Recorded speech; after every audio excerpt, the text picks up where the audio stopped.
صل على سيدنا ومولانا محمد وعلى بسم اللہ الرحمن الرحیم۔ السلام علیکم ناظرین و سامعین کرام۔ پروگرام یاد الہی دیکھنے کے لیے، یاد الہی کے سابقہ تمام پروگرامز دیکھنے کے لیے، بالخصوص وظائف دیکھنے، سننے، جاننے اور پڑھنے کے لیے آپ ہمارے یوٹیوب چینل یاد الہی یعنی YAADE_ILAHI یوٹیوب چینل یاد الہی کو سبسکرائب بھی کیجئے، لائک بھی کیجئے، کمنٹس بھی کیجئے، تاکہ یاد الہی کے مختلف پروگرامز اور وظائف سے آپ مکمل رہنمائی حاصل کر سکیں۔ جی ناظرین و سامعین، پروگرام یاد الہی میں روزانہ عظیم ہستیوں کے تذکارے پاک کیے جاتے ہیں، اور اس کے ساتھ ساتھ کچھ ایسے موضوعات پر گفتگو ہوتی ہے جن سے آپ کو رہنمائی حاصل ہوتی ہے۔ آج سیدنا امام موسیٰ کاظم رضی اللہ تعالیٰ عنہ، آپ کی شہزادی سیدہ فاطمہ، ان کے تذکارے پاک ہوں گے۔ اس سے پہلے کتاب الشفا سے آج کا خاص وظیفہ مکان، دفتر، دکان، فیکٹری، کارخانہ، گھر، ہر ایک کی حفاظت کے لیے، ہر آفت سے محفوظ رہنے کے لیے وظائف چند ایک یہ سماعت کیجئے۔ گھر میں رہنے والے گھر میں پڑھیں، فیکٹری ہے تو فیکٹری میں پڑھیں، دکان ہے تو دکان میں پڑھیں، دفتر ہے تو دفتر میں پڑھیں۔ سب سے پہلا وظیفہ یہ ہے، 3 لائنوں میں یہ اللہ تعالیٰ کے اسماء مبارکہ لکھیں گے۔ پہلی لائن میں 3 مرتبہ لکھیں گے یا حفیظ یا حفیظ یا حفیظ۔ دوسری لائن میں لکھیں گے یا بدیع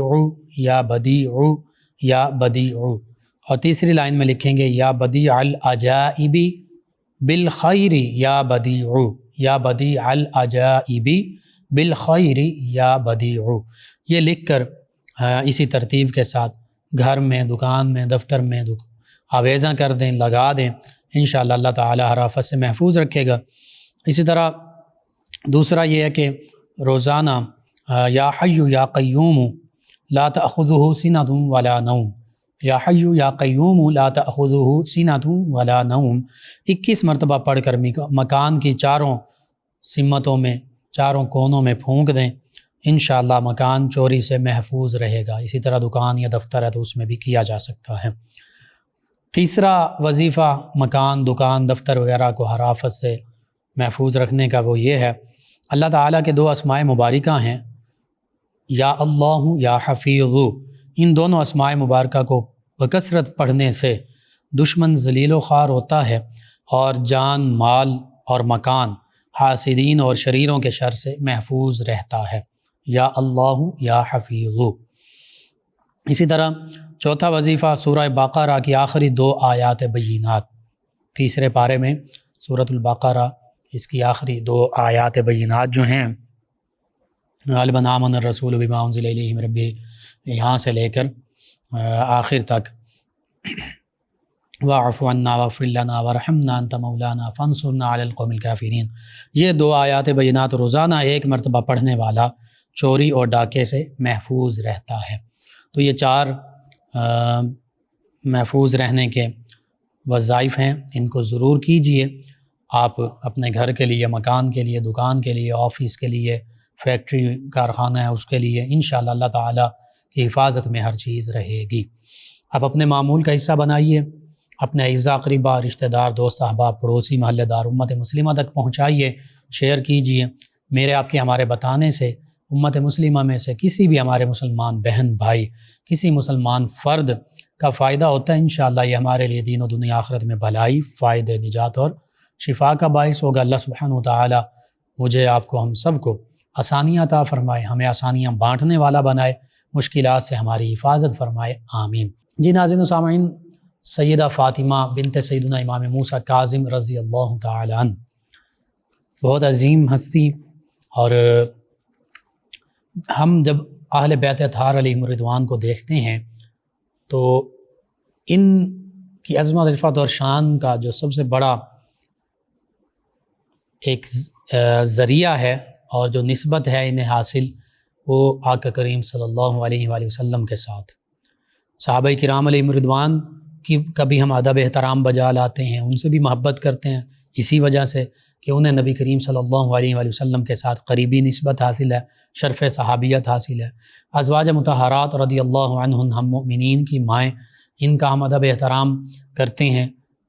کیونکہ انہیں بھی نبی کریم صلی اللہ علیہ وآلہ وسلم سے بہت قریبی نسبت حاصل ہے۔ نبی کریم صلی اللہ علیہ وآلہ وسلم کے گھرانے میں شامل ہیں۔ نبی کریم صلی اللہ علیہ وآلہ وسلم کے والدین کریمین طیبین طاہرین، اسی طرح آباء و اجداد، پھر نبی کریم صلی اللہ علیہ وآلہ وسلم کے شہزادے شہزادیاں نواسے نواسیاں، پھر اسی طرح آگے اولاد اطہار، ان سب کا بھی ہم ادب احترام بجا لاتے ہیں، ان سے محبت بھی کرتے ہیں کیونکہ انہیں بھی نبی کریم صلی اللہ علیہ وآلہ وسلم کے ساتھ نسبت حاصل ہے۔ تو نبی کریم صلی اللہ علیہ وآلہ وسلم کے ساتھ جس ہستی کو، حتیٰ کہ جس چیز کو نسبت حاصل ہو گئی، ہم اس سے محبت بھی کرتے ہیں اور اس کا ادب بھی بجا لاتے ہیں، چاہے نبی کریم صلی اللہ علیہ وآلہ وسلم کے منہ مبارکہ ہوں، نبی کریم صلی اللہ علیہ وآلہ وسلم کا جبہ مبارکہ ہو، نبی کریم صلی اللہ علیہ وآلہ وسلم کا کاشانہ مبارکہ ہو، نبی کریم صلی اللہ علیہ وآلہ وسلم کا شہر مقدس مدینہ طیبہ ہو، جن چیزوں کو نبی کریم صلی اللہ علیہ وآلہ وسلم سے نسبت ہو گئی، جو احد پہاڑ ہے اسے نبی کریم صلی اللہ علیہ وآلہ وسلم سے نسبت ہوئی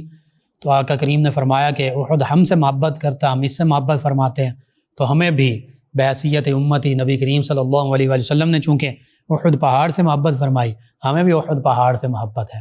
تو جن چیزوں سے، جن ہستیوں سے نبی کریم صلی اللہ علیہ وآلہ وسلم نے محبت فرمائی اور جن ہستیوں نے نبی کریم صلی اللہ علیہ وآلہ وسلم سے محبت کی، ہمیں بھی ان سے محبت ہے، ہم دل و جان سے بڑھ کر ان کا ادب احترام بجا لاتے ہیں۔ انہی میں ایک ہستی نبی کریم صلی اللہ علیہ وآلہ وسلم کے اولاد اطہار میں سے کریمہ اہل بیت سیدہ فاطمہ رضی اللہ تعالی عنہا ہیں۔ جیسے کہ میں نے عرض کیا، آپ کے القابات کئی ہیں، ان میں سے کریمہ اہل بیت کرام علیہم رضوان میں سے بہت عظمت رفعت شان والی، بہت شرف والی ہستی یہ سیدہ فاطمہ سلام اللہ علیہا و رضی اللہ عنہا ہیں۔ آپ کے والد گرامی کون ہیں؟ آپ کی نسبتوں کا ذکر کیا جائے تو والد گرامی سیدنا امام موسیٰ جعفر الکاظم رضی اللہ تعالی عنہ، اور دادا جان کون ہیں؟ سیدنا امام جعفر الصادق رضی اللہ تعالی عنہ۔ پردادا جان کون ہیں؟ سیدنا امام محمد الباقر رضی اللہ تعالی عنہ۔ پھر آگے سلسلہ نسب میں اب کون ہیں؟ آباء و اجداد میں جد کون ہیں؟ سیدنا امام علی زین العابدین رضی اللہ عنہ، پھر سیدنا امام حسین رضی اللہ تعالی عنہ، پھر سیدنا علی المرتضیٰ کرم اللہ وجہہ الکریم، اور سیدہ فاطمہ الزہرا طیبہ طاہرہ رضی اللہ عنہا و سلام اللہ علیہا، اور پھر سیدہ فاطمہ الزہرا رضی اللہ عنہا کے والد گرامی بابا جان میرے آپ کے ہم سب کے آقا و مولا صلی اللہ تعالی علیہ وآلہ واصحابہ وبارک وسلم ہیں۔ یہ نسبتیں ہیں کائنات میں، اس گھرانے کو یہ نسبت حاصل ہوئی کہ نبی کریم صلی اللہ علیہ وآلہ وسلم کی اولاد اطہار میں سے ہیں۔ نبی کریم صلی اللہ علیہ وآلہ وسلم کی چوتھی سب سے چھوٹی اور لاڈلی شہزادی سیدہ فاطمہ الزہرا رضی اللہ تعالی عنہا کی اولاد پاک میں سے یہ سیدہ فاطمہ بھی ہیں، جنہیں کریمہ اہل بیت کہا جاتا ہے۔ سیدنا امام علی الرضا رضی اللہ عنہ یہ آپ کے بڑے بھائی ہیں، اور اسی طرح سیدنا امام محمد تقی امام جواد جنہیں کہتے ہیں رضی اللہ عنہ، آپ ان کی سیدہ فاطمہ جو ہیں، سیدنا امام تقی سیدنا امام محمد جواد ان کی پھوپھی جان ہیں۔ تو یوں سمجھیے ائمہ اہل بیت اطہار علیہم رضوان کے ساتھ رشتے ہیں، قریبی تعلق، کسی کی ہمشیرہ ہیں، کسی کی پھوپھی جان ہیں، کسی کی شہزادی ہیں، کسی کی پوتی ہیں، تو یہ بہت بڑا شرف ہے۔ اسی وجہ سے آپ کو کریمہ اہل بیت بھی کہا جاتا ہے۔ اور پھر آپ کے دیگر القابات کا ذکر کیا جائے تو سیدہ فاطمہ الزہرا طیبہ طاہرہ رضی اللہ عنہا ہی کے تصدق سے، اور انہی کے نام بھی انہی کی پیروی میں، انہی کے نام پر، اور خصائل بھی انہی کی طرح انہی کے صدقے سے آپ کو ملے۔ وہ کون سے خصائل اور القابات ہیں سماعت کیجئے، اور مختصر سا میں اس پر عرض کرتا جاتا ہوں۔ طاہرہ آپ کا لقب ہے، طاہرہ کا معنی پاک باز، اور حقیقت یہ ہے کہ نبی کریم صلی اللہ علیہ وآلہ وسلم کی اولاد اطہار جو ہیں، اطہار ہم کہتے ہی اسی لیے ہیں کہ یہ پاکیزہ ہستیاں ہیں، پھر عابدہ، اللہ کی عبادت کرنے والی، عبادت گزار، ہمیشہ دن ہو رات بالخصوص اللہ کی عبادت میں سربسوجود رہتی، نوافل ادا کرتی رہتی، کبھی قیام میں کھڑی ہیں، کبھی رکوع میں اللہ کی بارگاہ میں جھکی ہوئی ہیں، کبھی سجدے میں سجدہ ریز ہیں اور اللہ کی بارگاہ میں سربسجود ہیں، تو پتہ چلتا ہے ان کے دن، ان ہستیوں کے، ان کی راتیں اللہ کی بارگاہ میں سجدہ ریزی میں گزرا کرتی تھیں، اللہ کی یاد میں گزرا کرتی، اور اللہ تعالیٰ کی تقوی اور خشیت میں روتے ہوئے گزرا کرتی۔ اور پھر رضیہ، اب رضیہ اس کا معنی جو اللہ سے راضی، یعنی اللہ کی رضا پر راضی رہنے والی، چاہے جس قسم کے بھی حالات آئیں۔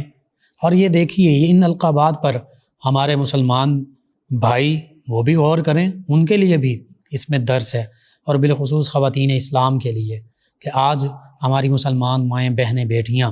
اللہ تعالیٰ نے دیکھیے اگر ہم ان اسلاف کے بارے میں پڑھیں تو جس طرح کی سہولتیں ظاہری ہمیں حاصل ہیں، فیسلٹیز ہمارے پاس ہیں، الیکٹریسٹی ہے، لگژریز گاڑیاں ہیں، مکانات، پکے مکان ہیں، کیا کیا چیزیں، کھانے پینے میں اللہ تعالیٰ کی اتنی نعمتیں ہمہ وقت ہمارے پاس موجود ہیں، کس کس نعمت کا ہم ذکر کریں۔ لیکن اس دور میں یوں ظاہری نعمتیں اس طرح وافر نہیں تھیں، لیکن ان ہستیوں پر ہم قربان کہ جنہیں مصائب آئے، تکالیف آئیں، پریشانیاں آئیں، ظاہری معاملات ہوئے ایسے، ہماری طرح ظاہری آسانیاں بھی نہیں تھیں، لیکن کبھی بھی اللہ کا شکوہ زبان پر نہیں لائیں یہ ہستیاں، کبھی بھی۔ اگر یہ خواتین اہل بیت ہیں، مقدس عزت مآب خواتین، کبھی اپنے شوہر گرامی یا والد گرامی یا اپنے بھائی کسی کا بھی شکوہ نہیں کیا کہ بھائی آپ نے میرے ساتھ یہ سلوک کیا، یہ چیزیں نہیں، یا شوہر کو کہا ہو کہ آپ کی وجہ سے تو میرے پاس یہ فیسلٹیز نہیں ہیں، آپ کی وجہ سے یہ معاملہ ہے، آپ کے پاس میں تنگ دستی کا شکار ہوں، یا والد گرامی سے کہا ہو کہ بابا جان آپ کے گھر میں تو سہولتیں بھی نہیں ہیں، نہیں۔ اس سے پتہ چلتا یہ رضیہ ہیں، اللہ کی رضا پر راضی رہنے والی، اللہ نے جس حال میں رکھا، چاہے آزمائش کا مقام آیا تو اللہ کی یاد میں سربسجود رہیں، اللہ کی یاد میں مشغول رہیں، شکوہ شکایت زبان پر نہیں لائیں، چاہے اچھے معاملات، اچھے حالات بھی آئے تو پھر بھی اللہ کا شکر کیا، کسی بھی حالت میں اللہ کا شکوہ نہیں کیا، اپنے رشتے ناتوں سے شکوہ نہیں کیا۔ یہ آج کی خواتین اسلام کے لیے مشعل راہ ہیں، اور ان عظیم ہستیوں کا جب ہم تذکارے پاک کرتے ہیں ان کے، اس سے مقصد بھی یہ ہوتا ہے کہ ان ہستیوں کی محبت بھی ہمارے دلوں میں اجاگر ہو، اور اس کے ساتھ ساتھ محبت کا تقاضا یہی ہے کہ ہم ان کی تعلیمات پر عمل پیرا ہونے والے بن جائیں، اور حقیقت میں ہمارے اصل رول ماڈلز یہی ہستی ہیں، نبی کریم صلی اللہ علیہ وآلہ وسلم، صحابہ کرام علیہم رضوان، اہل بیت کرام علیہم رضوان، اور یہ عفت مآب مقدس خواتین اہل بیت کرام کی صحابیات، ازواج مطہرات رضی اللہ عنہن اجمعین، یہ سبھی ہمارے لیے مشعل راہ ہیں۔ جب عفت مآب خواتین کا تذکرہ ہوتا ہے تو ہماری خواتین اسلام کے لیے یہ رول ماڈل ہیں، وہ رول ماڈلز نہیں ہیں جو آج میڈیا پر دکھایا جاتا ہے کسی بھی شکل میں، ایڈورٹیزمنٹ کی شکل میں، ڈراموں، فلموں کی شکل میں۔ وہ خواتین، ہماری خواتین اسلام کے لیے رول ماڈل کبھی نہیں ہو سکتی۔ ہماری خواتین اسلام کے لیے یہی ہستیاں حقیقت میں رول ماڈلز ہیں، یہ مشعل راہ ہیں، ان کے نقش قدم پر چلنا ہے تو یہ دنیا بھی جنت کا نمونہ بنے گی، اور آخرت میں بھی حقیقی جنت جو اللہ کی رضا کا مقام ہے وہ ہمیں حاصل ہوگا، ہماری ماؤں بہنوں بیٹیوں کو حاصل ہوگا۔ یہ سوچنے کی بات ہے، سمجھنے کی، سیکھنے کی، پھر عمل پر کرنے کی، اور اخلاص کے ساتھ عمل کرنے کی بات ہے۔ اب رضیہ ان کا لقب ہے، کیسا خوبصورت لقب سے ہی پتہ چل رہا کہ ہر حال میں اللہ کی رضا پر راضی رہتی تھی، کبھی شکوہ کی نہ نہیں ہوتی تھی، پھر شکوہ کا نہ نہیں ہوتی تھی۔ پھر تقیہ، کیسا خوبصورت لقب کہ تقوی کی پیکر تھیں، خشیت کا پیکر تھیں، پرہیزگاری کا پیکر تھیں، اور اللہ سے ڈرنے والی تھیں، اللہ کے خوف اور خشیت کی وجہ سے رونے والی تھیں، آنسو بہانے والی تھیں، اللہ کی یاد میں ہر لمحہ مشغول رہتی تھیں، اور اپنے آپ کو ہر قسم کے، حالانکہ یہ اہل بیت اطہار میں سے ہیں، لیکن پھر بھی اپنے آپ کو مزید ہر قسم کے گناہ کے گرد اور میل سے بھی دور رکھا کرتی تھیں۔ ان کے بارے میں تو گناہ کے میل کا بھی شبہ نہیں کیا جا سکتا۔ بہرحال پھر ان کا ایک لقب ہے عالمہ۔ آج ہم دیکھتے ہیں ہماری بیٹیاں،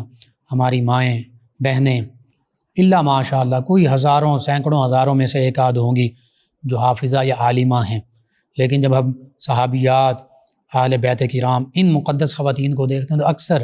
یا حافظہ ہوں گی یا عالمہ ہوں گی یا فقیہہ ہوں گی، قرآن و سنت، حدیث، فقہ کا علم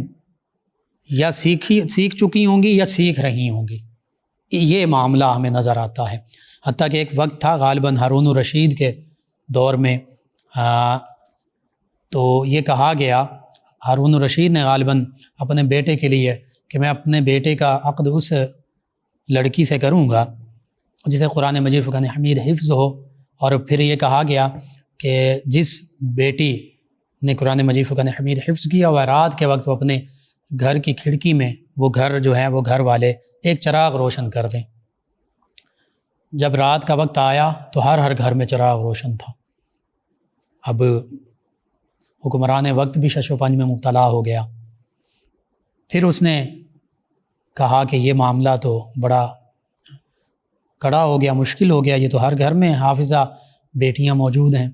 تو پھر اس نے ایک اور شرط لگائی، اس نے کہا کہ جس گھر میں موطا امام مالک، چونکہ یہ حدیث مبارکہ میں اولین کتابوں میں ہے جو جن میں حدیث مبارکہ اکٹھی کی گئیں، سیدنا امام مالک رضی اللہ عنہ نے حدیث مبارکہ اکٹھی کیں، تو جب یہ بات کی گئی تو پھر اس کے بعد اس طرح جس طرح حافظہ تھیں اس طرح تو نہیں، لیکن چند ایک گھرانوں میں اس طرح چراغ جل رہے تھے، تو پھر ہارون الرشید نے اپنے بیٹے کا عقد جو ہے وہ ایسی خاتون سے کیا، ایسی بیٹی سے کیا، ایسی لڑکی سے کیا کہ جو حافظہ بھی تھی اور قرآن مجید فرقان حمید بھی کا بھی حفظ یاد کرنے والی تھی اور حدیث مبارکہ بھی یاد کرنے والی تھی۔ اس دور میں موطا امام مالک جو ہے یہ حدیث مبارکہ کی مستند کتاب تھی، ابھی بھی ہے، اور یہ سب سے اولین جو کتابیں حدیث مبارکہ جن میں جمع کی گئی ان میں سے تھی۔ تو پتہ چلا کہ مسلمانوں کے تو ایسے معاملات ہوا کرتے تھے، رشتے ناتوں کے حوالے سے بھی حکمران وقت جو ہے، بادشاہ جو ہے، اسلامی ریاست کا حکمران جو لاکھوں مربع کلومیٹر جس کے زیر نگیں ہیں، وہ اپنے بیٹے کی شادی کرنا چاہتا ہے تو ایسی بہو تلاش کرنا چاہ رہا ہے، اپنے بیٹے کے لیے بیوی ایسی تلاش کرنا چاہ رہا ہے کہ جو مالدار نہ ہو، حسب نسب نہیں دیکھا جا رہا، مال و دولت نہیں، اگرچہ وہ چیزیں دیکھی جا سکتی ہیں، منع نہیں ہے، ضرور دیکھیں، لیکن وہ دین کو ترجیح دی جا رہی ہے جس کا نبی کریم صلی اللہ علیہ وآلہ وسلم نے حکم دیا تھا۔ تو کیا آج ہمارے معاملات ایسے ہیں؟ آج تو ہم چاہے لڑکے والے ہوں لڑکی والے ہوں یہی دیکھتے ہیں کہ کچھ بینک بیلنس ہو، کوئی پراپرٹی ہو، کوئی زیادہ سے زیادہ پیسہ ہو، اور لڑکے والے بھی یہی دیکھ رہے ہوتے ہیں جہیز زیادہ سے زیادہ لائے، اگر گاڑی بھی لے آئے تو بڑی بات ہے، اور کاروبار کے لیے پیسے بھی ہو جائیں تو بڑی اچھی بات ہے۔ اس طرح لڑکی والے بھی یہی دیکھ رہے ہوتے ہیں کہ لڑکے والے جو ہیں ویل سیٹلڈ ہوں، جی کوئی اچھا بینک بیلنس ہو، پراپرٹی ہو، بنگلہ ہو، کار ہو، ساری چیزیں ہوں۔ دیکھیں، ضرور دیکھیں، لیکن کیا دینداری کو بھی ہم پریفر کر رہے ہیں؟ دینداری کو دیکھتے ہیں؟ اللہ کے حبیب صلی اللہ علیہ وآلہ وسلم کے فرمان کے مطابق دینداری کو ترجیح دو، یا کہ کریم صلی اللہ علیہ وآلہ وسلم نے فرمایا، اور جو دینداری کو ترجیح نہیں دیتا، صرف دوسری چیزوں کو دیکھتا ہے، پھر وہ خائب و خاسر ہوتا ہے۔ بہرحال عالمہ آپ کا لقب، عالمہ اہل بیت، اور قرآن، حدیث، فقہ پر مکمل عبور حاصل تھا، اور خواتین اسلام کو قرآن و سنت اور فقہ کا درس دیا کرتی تھیں، اور بڑے بڑے مشکل مسائل اور سوالات کا جوابات دیا کرتی تھیں۔ ایسی عالمہ ہیں، حتیٰ کہ ایک موقع پر کچھ لوگ جو ہیں وہ سیدنا امام موسیٰ کاظم رضی اللہ عنہ سے ملنے کے لیے مدینہ طیبہ آئے کہ ان سے ہم چند ایک سوالات کے جوابات جانیں گے، علم حاصل کریں گے۔ تو غالباً سیدنا امام موسیٰ کاظم رضی اللہ عنہ کہیں سفر پر تشریف لے گئے تھے، حج پر یا کسی اور سفر پر۔ اب جب وہ آئے تو انہیں پتہ چلا کہ سیدنا امام موسیٰ کاظم رضی اللہ عنہ تو گھر میں کاشانہ مبارکہ میں تشریف فرما نہیں ہیں، تو انہوں نے اپنے خادم کے ذریعے سے یہ پوچھا، کہلا بھیجا کہ آپ کس معاملے کے لیے آئے تھے، کس کام کے لیے؟ تو انہوں نے پھر عرض کیا کہ ہم تو کچھ سوالات تھے، کچھ ہمارے پریشانیاں تھیں، مسائل تھے، ان کے حل کے لیے آئے تھے۔ تو آپ نے فرمایا کہ تم لکھ کر مجھے بھیج دو، میں اس کے جوابات تمہیں لکھوا دیتی ہوں۔ تو انہوں نے سوالات لکھ کر بھیجے، آپ نے ان سوالات کے جوابات لکھوا کر واپس انہیں دے دیے، اور کہیں راستے میں ان کے سیدنا امام موسیٰ کاظم رضی اللہ عنہ سے ملاقات ہو گئی، تو انہوں نے وہ سوالات اور جوابات ان کی بارگاہ میں پیش کیے۔ تو سیدنا امام موسیٰ کاظم رضی اللہ عنہ نے جب وہ سوالات دیکھے جو انہوں نے لکھوائے تھے تو وہ بھی اشش کر اٹھے، اور انہوں نے تحسین آمیز کلمات، تعریفی کلمات کہے کہ واقعی یہ عقیلہ اہل بیت ہیں، عالمہ اہل بیت ہیں، اور اتنی کم سینی میں اللہ تعالیٰ نے ان کو اتنی زیادہ ذہانت، فطانت، حافظہ اور قرآن و سنت کا علم عطا فرمایا ہے۔ اسی وجہ سے آپ عالمہ اہل بیت بھی ہیں، محدثہ، قرآن مجید فقہ حمید کا علم بھی ہے، فقہ کا بھی ہے، اور حدیث کا علم بھی رکھتی ہیں۔ اور حقیقت یہ ہے کہ جیسے صحابہ کرام علیہم رضوان نے احادیث مبارکہ کو آگے سے آگے پھیلایا، دنیا کے ہر خطے تک پہنچایا، اسی طرح نبی کریم صلی اللہ علیہ وآلہ وسلم کے خانوادے نے بھی یہ مبارک خدمت سر انجام دی۔ نبی کریم صلی اللہ علیہ وآلہ وسلم کا یہ سلسلہ جس کا ہم نے ذکر کیا اس پروگرام میں، انہوں نے بھی حدیث مبارکہ کا فیضان اور علم امت مسلمہ تک پہنچایا، جس کی ایک مثال ہمیں سیدہ فاطمہ کریمہ اہل بیت ان میں بھی نظر آ رہی ہے کہ آپ حدیث مبارکہ کی بہت بڑی عالمہ بھی تھیں، رشیدہ، رشد و ہدایت کی پیکر، خود بھی سیدھے راستے پر گامزن تھیں، اور اپنے ساتھ متصل جو خواتین اسلام تھیں ان کو بھی قرآن و سنت، حدیث، فقہ اور اسلام کے سیدھے راستے کی رہنمائی فرمایا کرتی تھی۔ حمیدہ، اللہ کی حمد کرنے والی اور خود بھی قابل تعریف اور اللہ کی تعریف بھی بیان فرمانے والی۔ اسی طرح اخت الرضا، سیدنا علی الرضا رضی اللہ تعالی عنہ، جو سیدنا امام موسیٰ کاظم رضی اللہ عنہ کے صاحبزادے ہیں، شہزادے ہیں، ان کی بہن اخت الرضا، رضا کی بہن رضی اللہ عنہا۔ تو یوں یہ آپ کے چند ایک القابات ہیں، ان القابات سے آپ کی عظمت، رفعت، شان، آپ کے فضائل و کمال اور خوبیوں کا ہمیں پتہ چلتا ہے۔ والدہ ماجدہ آپ کی سیدہ نجمہ رضی اللہ عنہا ہیں، یہ بھی بڑی عابدہ، زاہدہ، متقیہ خاتون تھیں، یعنی یوں سمجھ لیجئے کہ پورا گھرانہ ہی ظاہری باطنی تمام اعلیٰ اوصاف اور کمالات کا جامع ہے، اور کیوں نہ وہ خوبیاں آپ کے اندر منتقل ہوتی ہیں، آپ کو وراثت میں ملتی ہیں، اللہ تعالیٰ نے آپ کو عطا فرمائیں۔ آپ کی زندگی کا بیشتر حصہ، ابتدائی حصہ اپنے والد گرامی ان کی بارگاہ میں گزرا، ان کے ساتھ، پھر ان کی شہادت ہوئی، تو اس کے بعد زیادہ تر حصہ زندگی کا وہ اپنے مشفق اور شفیق بھائی سیدنا امام علی رضا رضی اللہ عنہ ان کے ساتھ گزرا، کیونکہ آپ کے والد گرامی جو ہیں سیدنا موسیٰ کاظم رضی اللہ عنہ، بارہا ان کی گرفتاریاں ہوتی رہیں، تو ان گرفتاریوں کی، مسلسل گرفتاریوں کی وجہ سے، اور چونکہ سیدنا امام موسیٰ کاظم رضی اللہ عنہ ان کو کاظمین عراق بلایا جاتا، گرفتار یا محبوس کر دیا جاتا، قید کر دیا جاتا یا نظر بند کر دیا جاتا،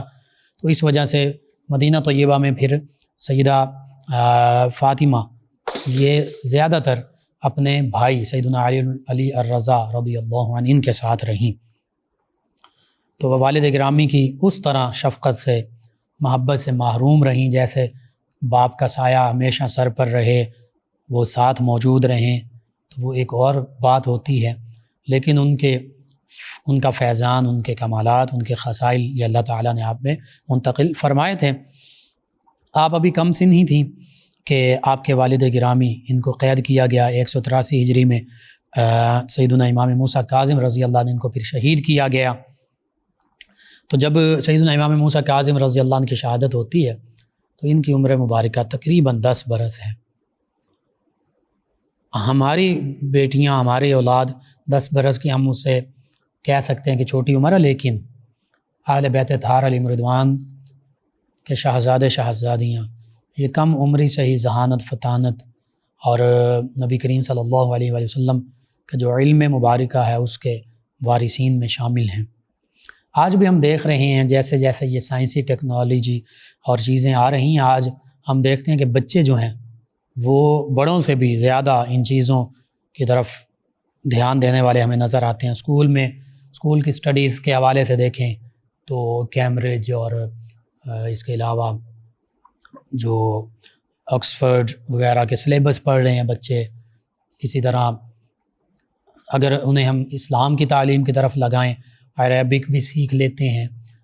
نماز یاد کر لیتے ہیں، کلمے یاد کر لیتے ہیں، چھوٹی عمر سے قرآن مجید فقہ حمید حفظ کر لیتے ہیں، تو ہر معاملے میں ہم دیکھ رہے ہیں کہ اللہ تعالیٰ نے اب ہمارے بچوں کو بھی ذہانت فطانت عطا فرمائی ہے۔ تو پھر اہل بیت اطہار علیہم رضوان کے ان شاہزادوں کا کمالات کیا ہوں گے جن کی شانیں ہی وراء الورا ہیں۔ یہ صرف ایک سمجھنے کے لیے میں نے بات کہی کہ پھر ان کو اللہ تعالیٰ نے کیسے رتبے عطا فرمائے ہوں گے، ان کے کمالات کیسے ہوں گے، اسی حوالے سے آپ قیاس کر سکتے ہیں۔ اسی طرح جب آپ کے والد گرامی کی شہادت ہوئی تو پھر آپ کے بھائی سیدنا امام علی رضا رضی اللہ عنہ، انہوں نے مزید آپ کے ساتھ محبت اور شفقت کا انداز اختیار فرمایا، انہی کی پرورش میں آپ رہیں، انہی سے پھر علم بھی حاصل کیا، قرآن و سنت حدیث فقہ کا علم فیضان حاصل کیا، اور پھر آپ ایسی ہستی ٹھہریں کہ آپ کے علم و حکمت، پاک دامنی اور عصمت کا ایک زمانہ معترف تھا اور آپ اس کا پیکر تھیں۔ اللہ تعالیٰ نے آپ کو جو علم و دانش سے نوازا، اس کے حوالے سے وہ مشہور واقعہ جو ہے وہ میں نے آپ کے گوش گزار کر دیا کہ سیدنا امام موسیٰ کاظم رضی اللہ عنہ کی غیر موجودگی میں آپ نے سوالات کے جوابات لکھوا دیے، اور ان لوگوں نے دیکھا، ان کی تسلی تشفی ہوئی، اور مزید تسلی کے لیے جب سیدنا امام موسیٰ کاظم رضی اللہ عنہ سے واپسی کے راستے میں ملاقات ہوئی تو ان سے عرض کرنے لگے تو آپ نے فرمایا بالکل یہ صحیح جوابات دیے گئے ہیں۔ تو پتہ چلا کہ نبی کریم صلی اللہ علیہ وآلہ وسلم سے نسبت رکھنے والی تمام ہستیوں کو اللہ تعالیٰ نے یوں علوم سے، ظاہری باطنی علوم سے بہراور فرمایا تھا۔ اور یہ دیکھ لیجئے کہ 10 سنہ ہجری میں چونکہ سیدنا امام موسیٰ کاظم رضی اللہ عنہ کی شہادت ہوتی ہے، 10 یعنی ان کی جب عمر مبارکہ 10 برس ہے تو پھر سیدنا امام موسیٰ کاظم رضی اللہ عنہ کی شہادت ہوتی ہے، تو پھر سمجھ لیجئے کہ 10 یا اس سے کم عمر تھی آپ کی جب آپ نے وہ سوالات کے جوابات لکھوائے تھے۔ اتنی کم عمری میں ایسا کمال علم، یہ انہی عظیم ہستیوں کا خاصہ ہے۔ اسی طرح سیدہ فاطمہ رضی اللہ عنہ، جیسے سیدنا علی رضا رضی اللہ عنہ آپ سے محبت فرماتے تھے، آپ کے بھائی شفقت فرماتے تھے، آپ بھی اسی طرح اپنے بڑے بھائی سے بہت زیادہ محبت رکھتی تھیں، بے پناہ انس تھا، لگاؤ تھا۔ اور 200 ہجری میں جب سیدنا امام علی رضا ان کو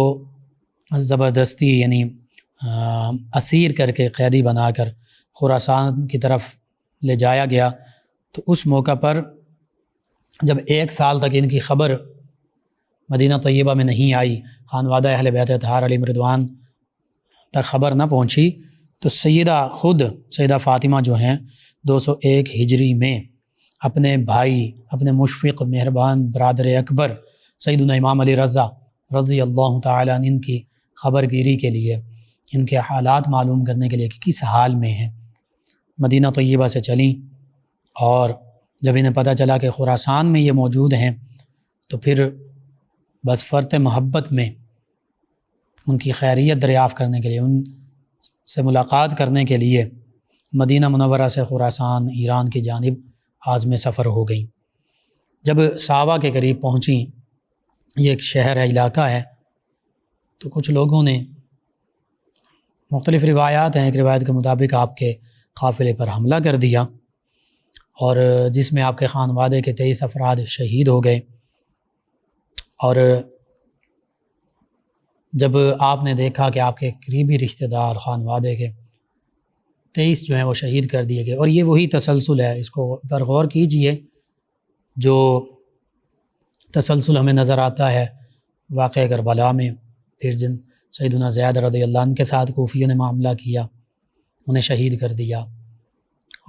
اسی طرح غالباً سیدنا اسماعیل، ان کے ساتھ پھر یہ بھی اہل بیت اطہار میں سے ہیں، سیدنا امام جعفر صادق رضی اللہ عنہ کے برادر گرامی صاحبزادے ہیں، سیدنا امام جعفر صادق کے صاحبزادے، سیدنا امام موسیٰ کاظم رضی اللہ عنہ کے بھائی۔ اسی طرح دیگر ائمہ اہل بیت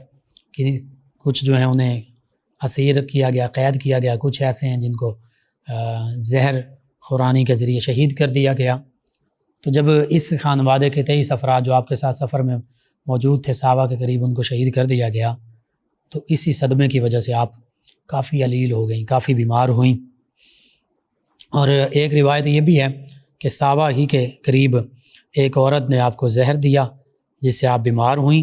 اور صحابہ کے قریب شہر قم، یہ ایران کا علاقہ ہے، قم کے جو عمائدین تھے، جو وہاں کے بڑے بزرگ تھے، معزز لوگ تھے، اور اشری قبیلے کے جو لوگ تھے، ان لوگوں نے جناب سیدہ فاطمہ رضی اللہ عنہا ان کے صحابہ پہنچنے اور پھر اس حادثے کی خبر ملنے کے بعد جب یہ خبر ملی تو ان کا استقبال کیا اور ان کو اپنے ساتھ قم لے آئے۔ یہاں پر جب سیدہ فاطمہ کریمہ اہل بیت یہ قم تشریف لائیں تو چند دن علیل رہیں، اور 17 دن کے بعد 10 ربیع الاخر 201 ہجری میں آپ کا وصال ہوا، تقریباً 27 برس کی عمر میں۔ تو یوں دیکھ لیجئے کہ جیسے سیدنا امام حسین رضی اللہ عنہ کے ساتھ اس گھرانے کی، پاکیزہ گھرانے کی عفت ماں مقدس خواتین تھیں، اور پھر ابن زیاد کے دربار میں ان کا تشریف لے جانا ہوا، پھر یزید کے دربار میں تشریف لے جانا ہوا، کہ کائنات کی عظیم خواتین میں سے، مقدس خواتین میں سے، تو سفر کی اور یہ ساری صعوبتیں، یہ پریشانیاں برداشت کرنا پڑیں، اپنے رفقاء یعنی گھرانے کے لوگوں کی شہادتوں کو اپنی آنکھوں سے دیکھا۔ اسی طرح یہاں پر بھی ہمیں یہ معاملہ نظر آتا ہے، اور بالآخر پھر انہوں نے 201 ہجری میں انہوں نے بھی شہادت پائی۔ اسی طرح جب آپ کی شہادت شہر قم میں ہوتی ہے تو شہر قم کو آپ کے شہادت پانے کی وجہ سے پھر آپ کا مزار مبارکہ یہاں بنا، اس وجہ سے ایک خاص مرکزیت حاصل ہو گئی، اور آپ کے وجود مسعود سے عزت ملی، حتیٰ کہ آج بھی آپ کا عالی شان مزار مبارکہ شہر قم میں مرجع خلائق ہے۔ اللہ تعالیٰ کی مخلوق یہاں حاضر ہوتی ہے، آپ کے مزار مبارکہ پر آپ کے وسیلے سے دعائیں مانگی جاتی ہیں، اور لوگ فیوز و برکات حاصل کرتے ہیں۔ سیدہ فاطمہ رضی اللہ عنہ جن کا ہم آج تذکرہ کر رہے ہیں، ان کے حوالے سے سیدنا امام جعفر الصادق رضی اللہ عنہ نے پہلے فرمایا تھا کہ مکہ مکرمہ اللہ تعالیٰ کا حرم ہے، مدینہ طیبہ کا کریم صلی اللہ علیہ وآلہ وسلم کا حرم ہے، کوفہ سیدنا علی المرتضیٰ کرم اللہ وجہہ الکریم کا حرم ہے، اور قم ہمارا یعنی اہل بیت اطہار علیہم رضوان کا حرم ہے، اور فرمایا جہاں میری اولاد میں سے ایک خاتون دفن ہوں گی جن کا نام فاطمہ ہوگا۔ تو یہ ائمہ اہل بیت اطہار علیہم رضوان کی عظیم ہستیاں، کہ جو مرد ہیں وہ بھی ہمارے لیے مشعل راہ، جو خواتین ہیں وہ بھی ہمارے لیے، بالخصوص ہماری خواتین اسلام کے لیے مشعل راہ ہیں۔ آج ضرورت اس امر کی ہے کہ جہاں ہم ان ہستیوں سے محبت کا دم بھرتے ہیں، بہت ضروری ہے محبت ان کی، وہیں ان کی تعلیمات، ان کی زندگیاں وہ ہمارے سامنے روز روشن کی طرح آیا ہیں۔ ہمیں چاہیے کہ ہم ان کی تعلیمات کو بھی فالو کریں، مسلمان مرد، مسلمان خواتین ان کی تعلیمات پر عمل پیرا ہونے والے بن جائیں، یعنی زندگی میں مشکلات آئیں، جیسی بھی پریشانیاں آئیں، حق اور باطل میں سے کس کے ساتھ کھڑا ہونا ہے، یہ ایسا معاملہ ہے تو حق کے ساتھ کھڑا ہونا ہے، یہ ہم نے ان ہستیوں نے ہمیں کر کے دکھا دیا۔ تو پتہ چلا کہ پوری زندگی حق پر گزارنی ہے، حق کے ساتھ گزارنی ہے، حق پر ڈٹ کر گزارنی ہے، حتیٰ کہ اپنی یا اپنے قریبی جو خانوادے اور اعزاء اقرباء ان کی جانوں کا نذرانہ بھی دینا پڑے تو اس سے بھی دریغ نہیں کرنا۔ یہ نبی کریم صلی اللہ علیہ وآلہ وسلم، صحابہ کرام، اہل بیت کرام، شروع سے شیب ابی طالب دیکھ لیجئے، غزوہ احد، غزوہ بدر، غزوہ خندق، غزوہ احزاب جس کو کہتے ہیں، غزوہ حنین، غزوہ تبوک، یرموک، یہ سارے دیکھ لیجئے، غزوہ موتا، جنگ موتا دیکھ لیجئے، سبھی، پھر واقع کربلا، پھر سیدنا زید رضی اللہ عنہ کی شہادت، دیگر ائمہ اہل بیت اطہار علیہم رضوان کی شہادت۔ تو یہی پتہ چل رہا ہے کہ حق پر قائم رہنے والوں کو بعض اوقات اپنی جان بھی قربان کرنا پڑتی ہے، اور اگر جان بھی قربان کرنا پڑے تو پھر جان بھی قربان کرنے سے دریغ نہیں کرنا چاہیے۔ اللہ کے رسول صلی اللہ علیہ وآلہ وسلم اسلام اور مسلمانوں کے دفاع کی خاطر اور حق پر ڈٹ جانے کی خاطر جانیں بھی قربان کر دی جاتی ہیں۔ یہی ان عظیم ہستیوں کی سیرت پاک سے ہمیں سبق ملتا ہے۔ اللہ سبحانہ و تعالیٰ سے دعا ہے اللہ تعالیٰ ہمیں ان عظیم ہستیوں کی، تمام ہستیوں کی محبت بھی عطا فرمائے اور ان کے نقش قدم پر بھی ہمیں چلنے والا بنا دے، ان کے تصدق سے عالم اسلام کو سربلندیاں عطا فرمائے، آمین۔ اللہم صلی علی سیدنا و مولانا محمد وعلی سیدنا۔ آپ سماعت فرما رہے ہیں پروگرام یاد الہی۔ ناظرین و سامعین، اس دوران ہمیں جوائن کیا ہماری ایک لسنر ہیں سونم صاحبہ، غالباً کہتی ہیں بھائی السلام علیکم۔ جی وعلیکم السلام۔ کہتی میں نے کل آپ سے پوچھا تھا کہ پریشانی اور قرض کے حوالے سے وظیفہ تو آپ نے درود تنجینا کا بتایا تھا، یہ کس نماز کے ساتھ پڑھنا؟ جی کسی بھی وقت پڑھا جا سکتا ہے، 1000 مرتبہ کم از کم پڑھیں اس ارادے کے ساتھ اور دعا بھی مانگیں۔ دوسرا انہوں نے پوچھا کہ شوہر کی ناک کی ہڈی بڑی ہوئی ہے اور یہ کہتے ہیں کہ ناک کی ہڈی کے آپریشن ہو جانے کے بعد بھی ہڈی بڑھتی رہتی ہے، تو اس حوالے سے کوئی رہنمائی کر دیجیے، روحانی عمل بتا دیجیے۔ جو اس حوالے سے میں یہ عرض کروں گا، ہومیوپیتھی کے اگر کوئی پرانے تجربہ کار ڈاکٹر ہیں سنگل ریمیڈی کرنے والے تو ان سے ایک تو علاج کروا لیجیے، دوسرا روحانی عمل میں عرض کر دیتا ہوں، سورۃ البینہ 30ویں پارے میں اس کو 3 مرتبہ پڑھ کر آپ پڑھ کر تو دم کر دیجئے پانی پر دم کر کے وہ پانی پیتے رہیں، اور اس کے ساتھ ساتھ دوسرا یہ سورہ ہود کی آیت مبارکہ 44 اس کو صاف کاغذ پر لکھ کر مریض کے ماتھے پر باندھ دیں یا پانی پر دم کر دیں، اللہ تعالیٰ بہتری فرما دے گا۔ محمد بوٹا صاحب کہتے ہیں السلام علیکم۔ جی وعلیکم السلام۔ کہتے ہیں اللہ تعالیٰ آپ کو اور آپ کی فیملی کو صحت اور تندرستی عطا فرمائے، ہر آنے والی پریشانی، مصیبت، بیماری سے بچائے، اور بار بار مدینہ پاک کی بعد حاضری اور زیارت کی سعادت عطا فرمائے، زندگی میں ڈھیروں خوشیاں اور آسانیاں عطا فرمائے، جو اس دنیا سے چلے گئے ان کی مغفرت فرمائے اور جنت الفردوس میں اعلیٰ مقام عطا فرمائے۔ کہتے ہیں میں آپ کو دعاؤں میں یاد رکھوں گا، آپ کا دعا گو محمد بوٹا۔ جی بہت شکریہ آپ کا، اللہ تعالیٰ یہ تمام دعائیں آپ کے، میرے، امت مسلمہ سب کے حق میں قبول فرمائے، آمین۔ عمران صاحب ہیں ماموں کا انجن سے، پہلے بھی انہوں نے جوائن کیا تھا، کہتے ہیں نظر بہت کمزور ہے، اس کے حوالے سے کوئی عمل بتا دیں۔ عصمت سرما، اور اس کے ساتھ ساتھ میں نے عرض کیا تھا کسی پرانے حکیم ان سے علاج، بالخصوص وہ مچھلی کے جگر کا تیل اور اس طرح، اس حوالے سے مشورہ کیجیے۔ اور تیسرا یہ کہ یا نور کثرت سے پڑھیں، اللہ سے دعا بھی مانگیں، درود تنجینا بھی پڑھ سکتے ہیں، کثرت سے دعا مانگتے رہیں نبی کریم صلی اللہ علیہ وآلہ وسلم کے وسیلے سے، اللہ نے چاہا تو ضرور بہتری ہوگی۔ اس کے علاوہ ہمارے ساتھ ہیں ہمارے لسنر، کہتے ہیں السلام علیکم۔ جی وعلیکم السلام۔ افتخار ڈوگر صاحب ہیں، غلام رسول صاحب، احمد صاحب، غلام حسین صاحب، محمد علی عباس صاحب، کہتے ہیں آپ کا پروگرام سن رہے ہیں 208 چک ڈوگراں والا سے۔ جی شکریہ آپ کا، آپ نے ہمیں جوائن کیا۔ ایک اور لسنر ہیں لیاقت صاحب، کہتے ہیں بہت اچھا پروگرام ہے۔ جی آپ کا بھی شکریہ، آپ نے ہمیں جوائن کیا اور پروگرام کو پسند کیا۔ ملک ارسلان سلطانی صاحب ہیں، کہتے ہیں السلام علیکم بھائی جان۔ جی وعلیکم السلام۔ کہتے ہیں اللہ پاک سے دعا ہے اللہ پاک آپ کو ہمیشہ خوش رکھے اور ہم سب کا خاتمہ بالایمان ہو۔ جی بالکل آمین۔ اور انہوں نے کہا ہیو اے نائس ڈے۔ چلیں جی، صباح الخیر، اور آپ کے لیے سب لسنرز ویورز کے لیے کہ اللہ تعالیٰ بہتر آپ کو یہ زندگی کے معاملات آسانیوں بھرے عطا فرمائے، آمین۔ جی ناظرین سامعین، پروگرام یاد الہی کا وقت ختم ہو جاتا ہے، انشاءاللہ کل صبح دوبارہ آپ سے ملاقات ہوگی۔ پروگرام یاد الہی میں اپنے میزبان محمد لقمان رضا اور ہماری ٹیم کو اجازت دیجیے، اللہ نگہبان۔ اللہم صلی علی سیدنا و مولانا